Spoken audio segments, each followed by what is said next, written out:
Welcome everyone back to another episode of Macro Crypto, where on Sundays we are finally getting our podcast back going and rolling, where we just have open dialogue back and forth, basically candid conversations, both within the NFT space and crypto. This first video, we will be chatting specifically about NFTs. So welcome Ryan back to the show, everyone.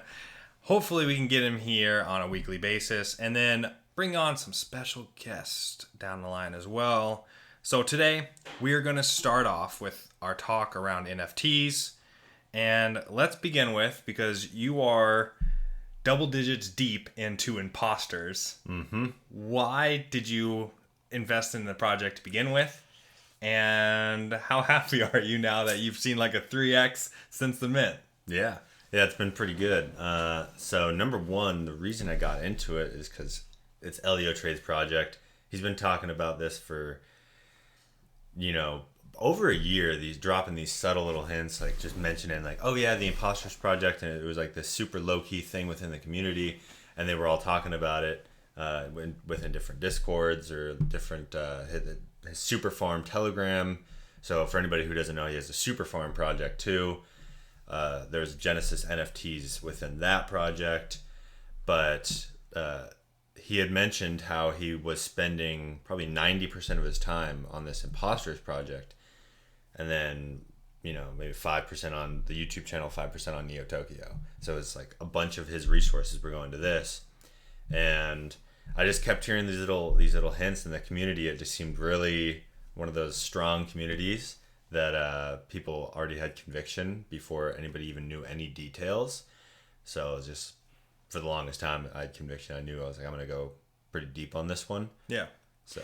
Well, and so I've always mentioned this, whether it's through videos or in our conversations, as well as the community is what's going to drive the price at the end of the day, and obviously bringing in demand. The team has a lot of ways to build into the project utility, but ultimately, if you keep your community happy, that's where you start to see the projects evolve and increase in value, because others want to be a part of the community that is as strong as currently as where Imposters is at. Absolutely. And, off the back of that is, Elio came out with an AMA or, whatever it was, when he dropped all the information for it, the details. It was going to be I believe a 1 ETH mint for whitelist spots. It might have even been 2, but then it was going to be a 3 ETH mint Dutch auction. Everyone loves a Dutch auction. Yeah, and a lot of NFT drops going 3 ETH, right? 2 ETH Dutch auction, all these styles. His was going to have no floor, so it could have gone 3 all the way down to 0.001. By the end of the Dutch auction, if it didn't mint out. So he thought that was fair. He thought it was well worth it because of how much they've put into this project. The community there's backlash, and pitchforks came out. Everyone up in arms. Yeah, and he knows what the value is of the project, but he didn't let that stop him from lowering the mint price.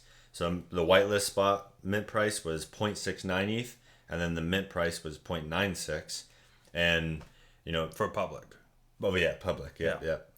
Well, so basically, he listened to the community. Yep.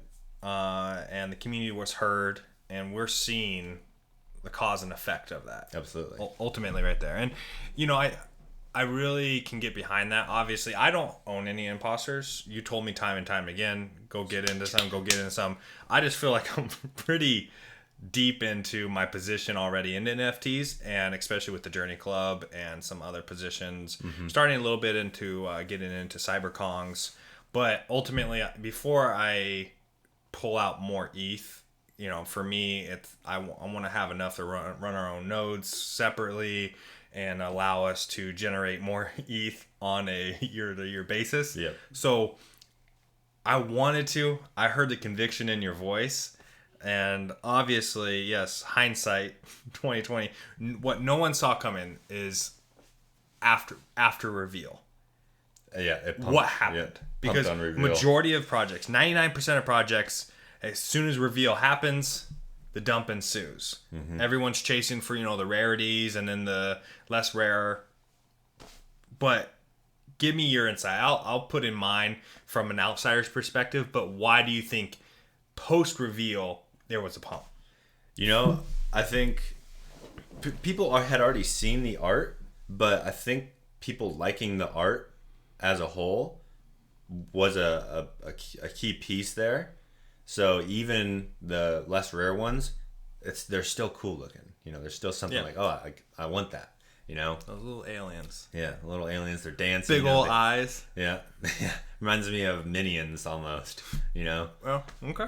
So I think that was part of it. I think just the community's overall conviction, where it's like, if it dumped, I was gonna start just buying up the floor.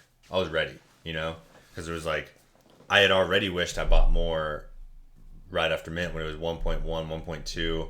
Then I think the floor had gotten up to maybe 1.5 or so, and then all of a sudden just shot up to 2. Yeah. So yeah, what are your thoughts? Well, so I can get behind that, where it's the community felt very strong about it. All the art were very well presented, but how I viewed it from an outsider is they had implementation for utility right from the get-go, and the community knew that. So with their token within their ecosystem that they utilize blood, and the staking mechanisms that they were going to use for the imposters themselves, I think really, and with that being right around the corner, not months away, they already had this implemented, ready to go for the community, and there was a lot of hype even around that. And you're going to be able to use, like you were mentioning before, even when we started this video and just us talking about blood being utilized for NFTs to be purchased in the future. Yep. So now it's showing how important blood is to the ecosystem. And everyone now wants those imposters to get more blood for them to set themselves in a better position for the future. And I think that's what really started the spin cycle on, okay, let's build up my portfolio base through these imposters. I need more. Yep. And that's just from an outsider's perspective when I was looking at it. Because when I saw, it was I think 1.75 before reveal.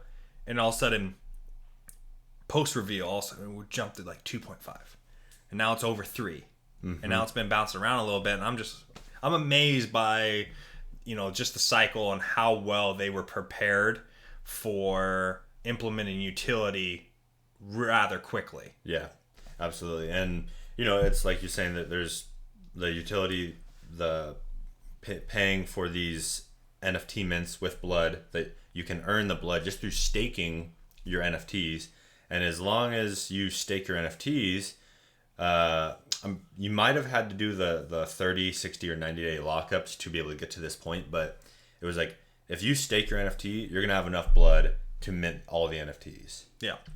And you're not going to have to pay out of pocket for those. So, and you can also just sell your blood, and you can just get extra, and then, you'll be able to... But probably within the community, that's, it's only for the ecosystem, right? That's where you're selling it. Yeah. Wink, wink. That's right. What everyone... Exactly. It's not there's no real value to it. Yeah. But then there is. But then there's speculation, people, it right off launch, when the token launched, it went from 7 cents to 70 cents immediately. I don't know if there's just one huge buy or a bunch of little buys, mixture of both, but it was,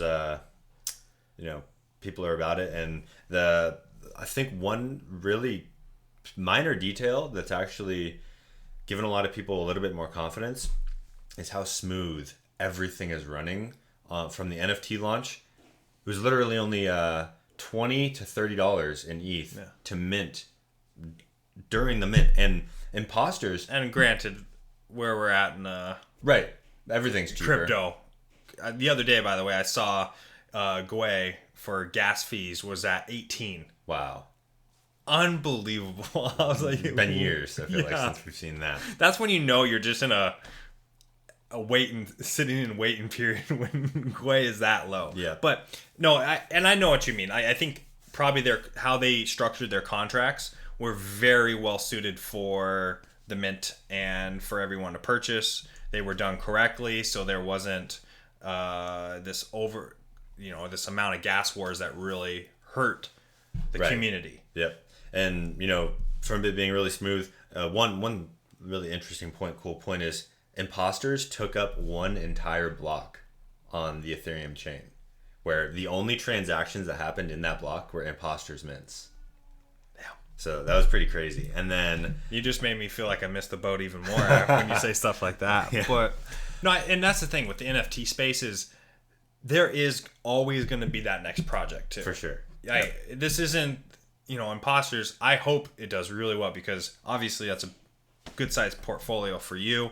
And we both are in, big time as well into the Journey Club itself. Mm-hmm. But, watching just when you see a project really succeed, now you have to root for things like that because then that gives opportunities for other projects to come in and also be successful. Absolutely. And, it's tough on my end because you kept telling me time and time again, you need to get in, you need to get in, you need to get in. And, I would have had to sell some probably Journey passes at the time. And obviously hindsight would have made a lot more money doing that in that time frame. But at the same time, we have our different convictions at this moment. Yeah. And what about before, I think we can take up this entire video because what we're going to do is just 15-minute videos. Mm-hmm. 2 different ones on each Sunday, drop them to you and just discuss different topics, one NFTs and one in the crypto. Today, we'll just go all in on this imposters because this is fresh. Yeah. This is new for you as well, and it's doing really well. I have to ask, do you have an exit strategy or what is your goal in mind for this project? Because, I'm guessing by, your tone is that there is a long-term approach to this. Yep. But with how many you have, do you have an exit strategy on your way? Yep. So with the staking, you can stake the NFTs and you stake them on their website. That's another great thing is it's so smooth. You just stake, really cool interface, nice, really easy to kind of figure out what's going on. But so you can stake for 90 days, 60 days, 30 days, or flexible staking. And you get different reward rates based off of that. Exactly. Yeah. So then I staked, I think, probably, 20% in each one, something like that, like a quarter of each, a quarter of my imposters into each of those pools. Okay. So, it's like, I know I want to just hold some for the long term and see how this thing plays out. So I think those are your 90-day ones. Yep. I think I did 2 or 3 in the 90-day. And then I did a couple in the 60-day. And then I did the rest in the flexible. I don't think I did any 30 days. Okay. Now, the 90-day ones are basically, if they get into different positions, so your flexible ones, there is a chance that you might sell. Yeah. It's eventually like if that floor just, Are we talking 4, 5 ETH?